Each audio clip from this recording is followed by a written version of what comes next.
Naseem Haider Zaidi advocate. प्रदर्शन इसलिए किया जा रहा, रात हमारी मजलिस हो रही थी।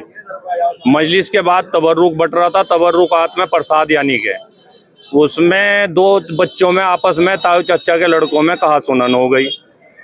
पुलिस उनको उठा के लेके चली गई, घर से उठा के ले गई। कोई कंप्लेंट दोनों पक्षों में से किसी पक्ष ने नहीं करा, कोई शिकायत नहीं करी। मगर उसके बाद अधिकारियों ने भी हमें, सदर सेक्रेटरी होने के नाते सदर साहब यहाँ मौजूद थे, मैं मौजूद नहीं था।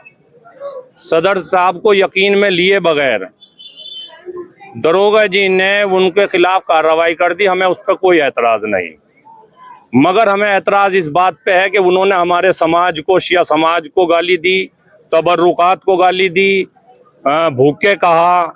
ये कतई बर्दाश्त नहीं होने का। और भ्रष्टाचार चरम पे फैला रखा इन दरोगा जी ने यहाँ पे, इस चौकी पे।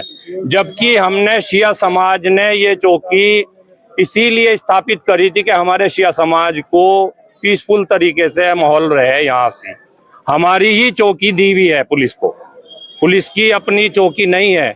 अगर पुलिस बजाय हमारे के हमारी रक्षा करे और पुलिस हमें उत्पीड़न करे, वो कतई बर्दाश्त नहीं होने का। कौन है दरोगा जी? दरोगा जी गणेश शर्मा और दीवान जी सत्येंद्र नागर। काफी टाइम हो चुका, इन्होंने पूरा भ्रष्टाचार मचा रखा। कोई बिना पैसे के ये काम नहीं करते। और अगर सबसे बड़ी बात यह है कि जब एसएसपी साहब ने, एसपी सिटी साहब ने ये कह दिया कि जो जिम्मेदार हैं उन्हें यकीन में लेना चाहिए।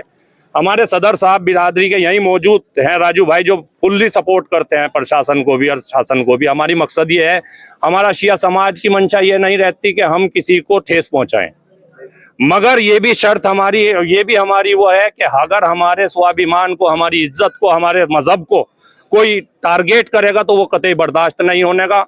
अब हमारे समाज ने ये तय करा है कि जब तक दरोगा जी और वो दीवान जी का यहाँ से स्थानांतरण नहीं होता तो हम चौकी भी खाली करवाएंगे। चौकी हमें चाहिए ही नहीं, ऐसी चौकी जिससे हमारे समाज का उत्पीड़न हो। और उनका स्थानांतरण से पहले हमारा कोई कंप्रोमाइज नहीं है। जब तक उनका स्थानांतरण नहीं होने का, हम जेल भी जाने को तैयार हैं, गोली खाने को भी तैयार हैं। हमने सिटी मजिस्ट्रेट साहब को भी दे दी, एडीएम साहब को भी रिपोर्ट कर दी, कोतवाल साहब को भी कर दी। कोतवाल साहब का भी फोन भी आया, वो वहां बुला रहे। मगर हमारे समाज ने तय कर लिया कि हमारे ऊपर जो भी प्रिवेंटिव एक्शन हो या हमें कोई रिलीफ देवें, हमारी आजादारी में कोई खलल ना पैदा हो, वो यहीं पे आके हमें आश्वस्त करें प्रशासन। जब तक प्रशासन हमें आश्वस्त नहीं करता, हम यहीं पे मौजूद हैं, हम यहीं पे बैठे हैं। ट्रांसफर से पहले कोई कंप्रोमाइज नहीं।